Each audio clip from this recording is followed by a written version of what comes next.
जय हिंद दोस्तों, मैं अंकित समय छोटे से गांव जिला उन्नाव से कलम युग क्लासेस पर आपका स्वागत करता हूं। तो चलिए शुरू करते हैं आज का गायत्री मंत्र। आज का गायत्री मंत्र है, तो आज जो है हम लोग बेलन के सूत्र बताएंगे।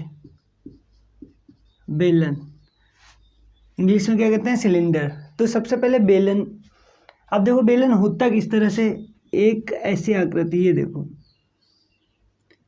इसका जो आधार होता है वृत्त के आकार का होता है। अगर कह दिया जाता है आधार का क्षेत्रफल तो वृत्त का क्षेत्रफल, इसका मतलब ये देखो सेम ऊपर का भी होता है। यहाँ से यहाँ तक की ये जो दूरी होती है इसको कहते हैं एच, ऊंचाई। और अगर यही सीधा होता है, जैसे रोलर कह दिया जाए रोलर, तो उसको एल कहते हैं। यहाँ केंद्र से यहाँ तक की दूरी, इसको क्या कहते हैं? त्रिज्या। अब देखो ये पूरी दूरी पता है, ये ऊंचाई हो गई और यहाँ पे ये क्या हो गई? त्रिज्या। तो अब जो है बेलन का सबसे पहले क्या निकालते हैं? आयतन। तो देखते हैं बेलन का आयतन। तो क्या होता है बेलन का आयतन? बेलन का आयतन क्या होता है? याद नहीं है, पाई आर स्क्वायर एच। अब अगर बात करें बेलन का वक्र पृष्ठीय क्षेत्रफल, बेलन का वक्र पृष्ठीय क्षेत्रफल, अगर बेलन के वक्र पृष्ठीय क्षेत्रफल की बात करें तो बेलन का वक्र पृष्ठीय क्षेत्रफल होता है 2 पाई आर एच। इसका मतलब देखो 2 पाई क्या होती है? परिधि और गुणे ऊंचाई। इसको ऐसे भी याद कर सकते हैं, परिधि गुणे ऊंचाई। यहाँ अगर बात करें तो क्षेत्रफल गुणे ऊंचाई होता है, क्षेत्रफल गुणे ऊंचाई, आधार का क्षेत्रफल गुणे ऊंचाई। अब इसके बाद बेलन का संपूर्ण पृष्ठीय क्षेत्रफल। अब देखो संपूर्ण पृष्ठीय क्षेत्रफल, अब देखो यहाँ अगर बात करें संपूर्ण पृष्ठ की, तो संपूर्ण पृष्ठ का मतलब पूरा भाग जितना भी है इसका पृष्ठ वो, तो संपूर्ण पृष्ठ क्या होता है? 2 पाई आर ब्रैकेट में एच प्लस आर, ये होता है संपूर्ण पृष्ठीय क्षेत्रफल। तो उम्मीद करते हैं ये सूत्र समझ में आ गए होंगे। पर डे एक सूत्र अगर आप याद करेंगे तो जितने भी 10th क्लास के जितने भी सूत्र हैं सारे आपको अच्छे से याद हो जाएंगे। तो चलिए शुरू करते हैं अपनी क्लास। तो चलिए शुरू करते हैं अपना चैप्टर, दो चर वाले रैखिक समीकरण। तो यहाँ हमने ये बता दिया था क्या होते हैं दो चर वाले रैखिक समीकरण।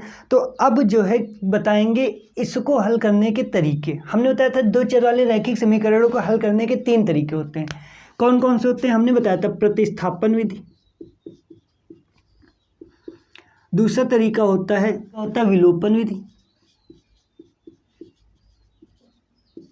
दूसरा तरीका विलोपन विधि, और तीसरा होता है वज्र गुणनखंड विधि, वज्र गुणनखंड विधि। तो यहाँ पे 3 तरीके हैं जिनकी सहायता से हम क्या कर सकते हैं? समीकरण को हल कर सकते हैं, दो चर वाले समीकरण को हल कर सकते हैं। तो आज हम जो है पहली विधि बताएंगे कि प्रतिस्थापन विधि क्या होती है। तो ये क्वेश्चन है, x + 8y = 19, 2x + 11y = 28। तो इसको क्या करना है? प्रतिस्थापन विधि से करना है। तो देखो तीनों के नाम से समझते हैं, आज प्रतिस्थापन विधि बता रहे हैं। तो देखो प्रतिस्थापन विधि क्या होता है? प्रतिस्थापन मतलब एक जगह से दूसरी जगह क्या करना? स्थापित करना। अब देखो अगर प्रतिस्थापन का मतलब एक जगह से दूसरी जगह स्थापित करना, यहाँ पे देखो 2 समीकरण दिए हैं, 1 और 2। यहाँ हमें x तथा y के क्या करने हैं? मान निकालने हैं। अब देखो 2 समीकरण निकाले हैं, हमने देखा 1 और 2। अब इनको हल करना है। तो देखो जैसे बताया वैसे ही हल करेंगे। सबसे पहले हम क्या करेंगे? लेते हैं समीकरण 1 से, समीकरण 1 से। अब देखो समीकरण 1 क्या है? x + 8y बराबर क्या है? 19। तो यहाँ से जब हम x बराबर करेंगे तो ये 8y क्या हो जाएगा? उधर चला जाएगा। तो 19 - 8y, ये समीकरण बन गया हमारा क्या? 3।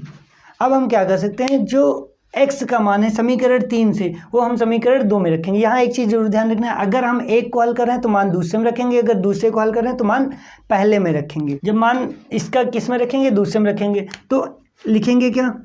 समीकरण 3 से, समीकरण 3 से x का मान समीकरण 2 में रखने पर, 2 में रखने पर। तो अब हम जो है 2 में रखते हैं। तो यहाँ देखते हैं 2 गुणे x की जगह कितना लिखेंगे? 19 - 8 वाई और प्लस के 11 वाई बराबर कितना है 28। अब यहाँ हल करेंगे तो 19 दूनी 38 माइनस 8 दूनी 16 वाई और प्लस के 11 वाई बराबर कितने हो गए 28। अब देखेंगे यहाँ तो 16 में 11 घट जाएंगे क्योंकि एक माइनस एक प्लस का और 38 प्लस के हैं उधर चले जाएंगे माइनस के हो जाएंगे। तो यहाँ 16 में 11 घटेंगे तो कितने बचेंगे 5 वाई, वो भी काहे के माइनस के, और बराबर 38 प्लस के उधर चले जाएंगे काहे के हो जाएंगे माइनस के, 28 माइनस 38। अब आगे देखते हैं। अब आगे जो है हम यहाँ पे कर देते हैं। तो यहाँ माइनस के 5 वाई बचा है बराबर 28 में 38 में 28 चले जाएंगे माइनस के कितने बचेंगे 10। जब y बराबर करेंगे तो माइनस के 10 बटे माइनस के 5 और यहाँ काट देंगे, y का मान कितना आ गया 2। अब क्या करेंगे y का मान 2 आ गया है तो y का मान समीकरण 3 में रखने पर लिखेंगे y का मान समीकरण 3 में रखने पर। अब समीकरण 3 कहाँ है, ये है, तो यहाँ पे अब मान 3 में रखेंगे तो यहाँ देखो क्या है x बराबर 19 माइनस 8 वाई। तो यहाँ आगे जो है मिटा देते हैं इसको, x का मान यहाँ पे रखते हैं तो x बराबर 19 माइनस 8 गुणे y की जगह क्या कर देंगे, y की जगह मान रख देंगे 2। तो यहाँ आ जाएगा 19 माइनस 16, तो x का मान कितना आ गया 3। तो यहाँ से हमें पता चल गया x बराबर 3 तथा y बराबर 2। तो आपको उम्मीद करते हैं प्रतिस्थापन विधि अच्छे से समझ में आ गई होगी। तो नेक्स्ट वीडियो में जो है हम मिलेंगे विलोपन विधि के साथ।